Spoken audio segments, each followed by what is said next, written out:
I'm Jean Jarvis, I'm Chief Executive of the South Shropshire Furniture Scheme. I've been involved with the Furniture Scheme since it started in 1994 and became really involved with it in the late 90s. I was involved with a local interagency group in my role then, and an informal furniture scheme was running, and local people were collecting things in their garages, and WRVS and organisations like that were involved, and they wanted to formalise it, and I just felt that it was something that I could probably do within my existing role, and so we set up a group that were involved just with the furniture scheme, started it off in 1994, and it became quite quickly very busy, with lots of people wanting to give furniture and lots of people wanting to receive it, and it absolutely took off in that first year. And we realised it was going to be, it was going to be something that was going to be here to stay. So we applied then for funding from the first round of the National Lottery, which had just come online then, and we were fortunate enough to get £30,000, which today, by today's standards, sounds quite a small amount, and that was for 3 years funding, so we ran on £10,000 a year. And we really went on quite happily like that, collecting furniture, storing it in an old shed, and we had volunteers driving a van and that sort of stuff.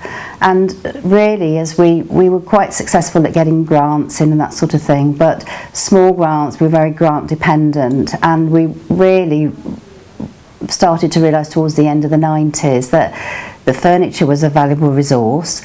If we wanted to sustain ourselves into the future, we needed to look at how we could bring in some income other than grant funding. So really at that time we were starting to think social enterprise, which is like a new word now, but it's it's the same principle as we were thinking way back then. We realised that, as I say, the furniture was a valuable resource. People were giving us really good quality stuff, or wanting to give us good quality stuff that we couldn't use. It was too big to go into social housing, and so we realised that we needed to do something about that and start to accept some of this really good quality furniture to do something with, and maybe sell it on to people that weren't desperately in need.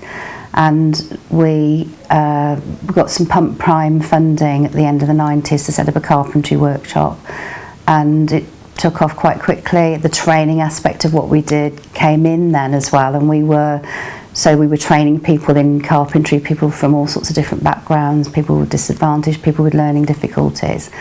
And that, it just took off. We were producing some really nice stuff, which people, because we were in a tatty old warehouse by then, people thought they could offer us sort of 20 quid for something that had taken a few weeks to work on. And so we realised then, so the next thing that came, we realised that we needed to be selling these things in the right setting, and we really were on the way then to becoming a social enterprise. And we then we set up a shop in Ludlow, which was a really upmarket antique style shop, and so it was great for the people working on the furniture. It was great for their self-esteem to see something that they worked on being sold at market price in a shop in Ludlow. And that was the start of us becoming a social enterprise, really. And we've grown on from that, on that principle of making money from the things that we do. Several years on now, into almost 20 really. We've got lots of shops, we've got big contracts, we generate a lot of income from the things that we do. But all of the people that help us to generate that income are people from all sorts of different backgrounds. Often they've been disadvantaged, they've started as a volunteer, they've trained with us, we've employed them, new trainees coming online are doing the work, and the end product is something that's worth, has value, either a contract that we're delivering or our shops, and that's what makes us a social enterprise.